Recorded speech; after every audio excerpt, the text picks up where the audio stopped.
میں میرے ساتھ موجود ہیں گورنر پنجاب چودھری سرور، جنہوں نے آج بڑا ہی دلچسپ بیان دیا. انہوں نے بتایا کہ کیوں انہوں نے مسلم لیگ نون چھوڑی اور ماضی میں وہ سیاست میں کتنا اہم رول اپنا ادا کرتے رہے. تو پروگرام کے آغاز میں ذرا چودھری سرور صاحب سے ہی کرنا چاہوں گا. چودھری صاحب السلام علیکم. جی وعلیکم السلام. چودھری صاحب آج تو آپ نے بڑا جو ہے وہ دلچسپ جو ہے وہ بیان دیا ہے اور کچھ جو ہے وہ تاریخی بھی اس اعتبار سے کہ آپ نے بتایا کہ آپ نے کب کب سیاست میں کیا رول پلے کیا. یہ آپ نے بتایا کہ پی ایم ایل این کو چھوڑنے کی بنیادی وجہ شہباز شریف صاحب سے صاف پانی پر لڑائی تھی. Was that the only reason to leave that party? دیکھیں پہلی بات تو یہ ہے کہ 1 گھنٹے کی ڈسکشن میں سے اگر آپ ایک جملہ نکال لیں گے تو آؤٹ آف کانٹیکسٹ ساری بات جو ہے وہ ہو جاتی ہے. میرے خیال میں نے کوئی اس ڈسکشن میں کوئی ایسی بات نہیں کی جو کہ تقریباً ہر چیز جو ہے وہ پبلک ڈومین میں تھی. پہلے تو یہ کہا گیا کہ جی میں نے بنایا جی بے نظیر بھٹو کو، میں نے بنایا نواز شریف کو. میں نے دیکھیں کوئی شخص جو ہے اکیلا تو کسی کو کونسلر بھی نہیں بنا سکتا. یہ ایک کلیکٹیو جدوجہد ہوتی ہے. جب بے نظیر بھٹو صاحبہ ایگزائل میں تھی، ملک میں مارشاء اللہ تھا، تو مجھے اس بات پہ بڑا فخر ہے کہ میں نے دن رات بے نظیر بھٹو صاحبہ کا ساتھ دیا اور ڈکٹیٹرشپ کے خلاف بھرپور طریقے سے ان کی مدد کی اور وہ واپس آئیں اور ان کو کامیاب کرانے کے لیے ہر ممکن جو ہے میں نے کوشش کی، کیونکہ میں ان کا سپورٹر تھا. میں ان کو اپنی بہن سمجھتا تھا، ان سے میرے پرسنل تعلقات تھے اور آج بھی میرا ان کے ساتھ جو ایک بانڈ ہے وہ کبھی بھی تعلقات پیپلز پارٹی کے ساتھ ہوتے یا زرداری صاحب کے ساتھ. پیپلز پارٹی کو اس وقت میں نے سپورٹ کیا تو میں نے کہا کہ وہ جی اپنا پیپلز پارٹی اس وقت سے آئی اور بے نظیر بھٹو جو ہے پرائم منسٹر بنی. پھر اس کے بعد پوری دنیا کو معلوم ہے کہ میرا تعلق جب میاں برادران ایگزائل میں تھے، لندن میں تھے، تو ان کے ساتھ بہت زیادہ ملاقاتیں ہوتی تھی.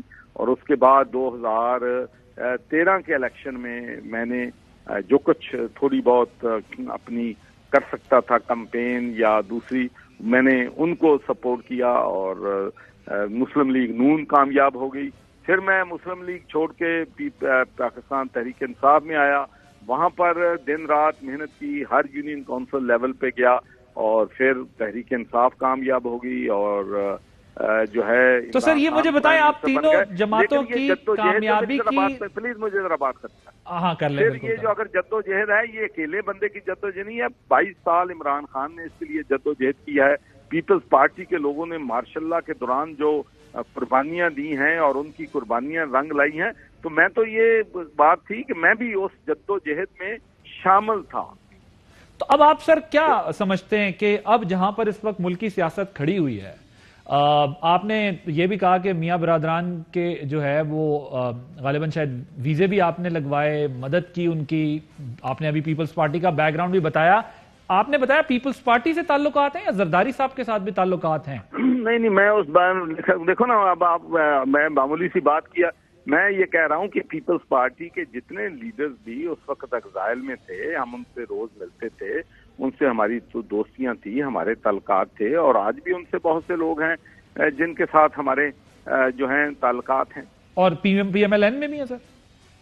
پی ایم ایل لوگوں کے ساتھ بھی کیوں نہیں، ہر پارٹی. دیکھیں مجھے ایک جو میرا دوسرے پاکستان کے سیاستدانوں سے تھوڑا سا فرق ہے وہ یہ ہے کہ میں برطانیہ میں تھا اور وہاں پر میرے لیے ہر پاکستانی جو تھا، چاہے اس کا تعلق کسی بھی سیاسی پارٹی سے آ، وہ قابل احترام تھا.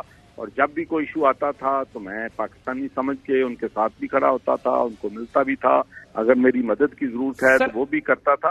تو اس لیے میرے تمام میرے تو جماعت اسلامی کے لوگوں کے ساتھ قاضی حسین احمد صاحب بہت میرے بیسٹ فرینڈ، سادہ سا سوال ہے سر. مولانا فضل الرحمان کے ساتھ میرے تعلقات. سر شریف فیملی کے ساتھ بھی تعلقات ہیں؟ ہیلو، شریف فیملی کے ساتھ بھی تعلقات ہیں سر؟ نہیں، اب تو جب سے ان کو پارٹی کو چھوڑا ہے رابطہ جو ہے وہ نہیں ہے، لیکن تعلقات پہلے تھے، ڈیفینیٹلی تھے. اچھا سر، اب مجھے یہ بتائیے گا کہ یہ جو پارٹی کے اندر کافی آوازیں اٹھ رہی ہیں، نور عالم خان صاحب ہوں، احمد جواد صاحب ہوں، کچھ اور بھی آوازیں جو کھل کے بات نہیں کر پاتے، کچھ اختلافات دکھائی دے رہے ہیں. آپ جو ہے وہ سمجھتے ہیں کہ یہ درست ہے یا غلط ہو رہا ہے؟ بات ہونی چاہیے پارٹی کے اندر ان مسائل پہ، نہیں ہونی چاہیے؟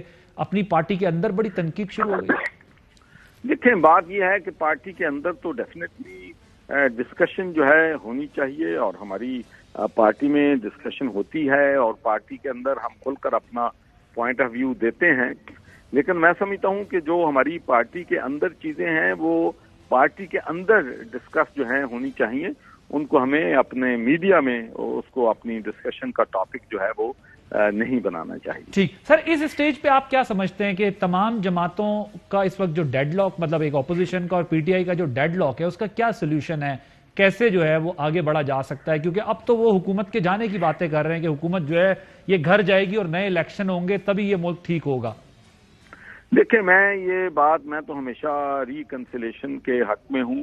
دیکھیں بات یہ ہے کہ یہ ملک ہمارا ہے، اس ملک میں غریب آدمی جو ہے وہ پس رہا ہے، اور اس ملک میں ہمیں سب کو اکٹھے مل کر، اس وقت ہمارے معاشی چیلنجز ہیں، ہمارے فارن ریلیشنز کے ہمارے ایشوز ہیں، مہنگائی کے ہمارے ایشوز ہیں، تو اتنے بڑے ایشوز ہیں۔ ان حالات میں یہ سمجھ، دیکھیں اپوزیشن ایک طرف تو یہ کہہ رہی ہے کہ ہم بالکل یہ ہم ووٹ آف نو کانفیڈنس کے لیے تیار ہیں، دوسری طرف یہ کہہ رہے ہیں کہ ان مشکل حالات میں کون جو ہے ملک کی حکمرانی جو ہے سنبھالے گا، آپس میں اس مشکل وقت میں جو ہے حکومت لے گا۔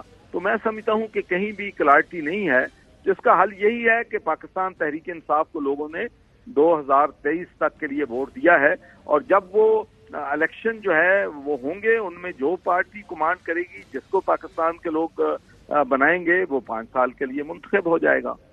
اگلا الیکشن سر تحریک انصاف کے لیے مشکل ہوگا آپ کے خیال؟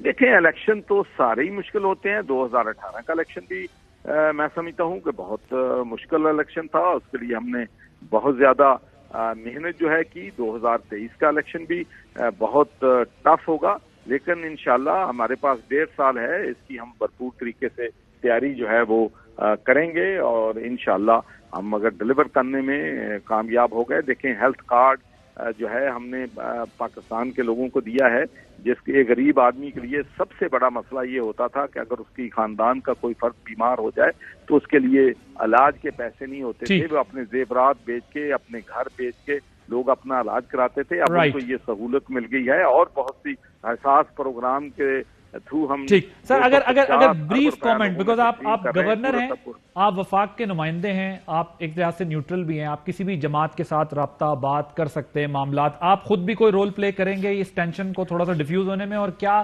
عثمان بزدار صاحب کی کارکردگی سے آپ 100% مطمئن ہیں؟ دیکھیں جی، میں تو 100% کوشش کرتا ہوں کہ ٹینشن جو ہے، دیکھیں اس ملک کا سب سے بڑا المیہ یہ ہے کہ پولرائزیشن جو ہے، سیاسی جماعتوں کے درمیان جو ہے پولرائزیشن ہے، مسٹرسٹ ہے، کمیونیکیشن نہیں ہے، مذہبی جماعتوں میں پولرائزیشن ہے، صوبوں میں پولرائزیشن ہے۔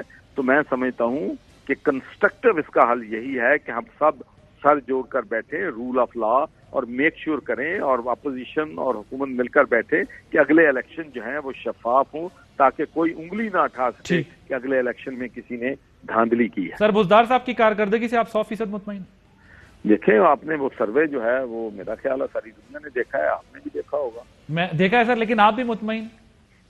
اگر پرائم منسٹر صاحب مطمئن ہیں، پاکستان پنجاب کے 51% مطمئن ہیں، ہمارے اتحادی مطمئن ہیں، تو میں بھی مطمئن ہوں۔ Thank you so much. Governor Punjab Chaudhry Muhammad Sarwar sahab موجود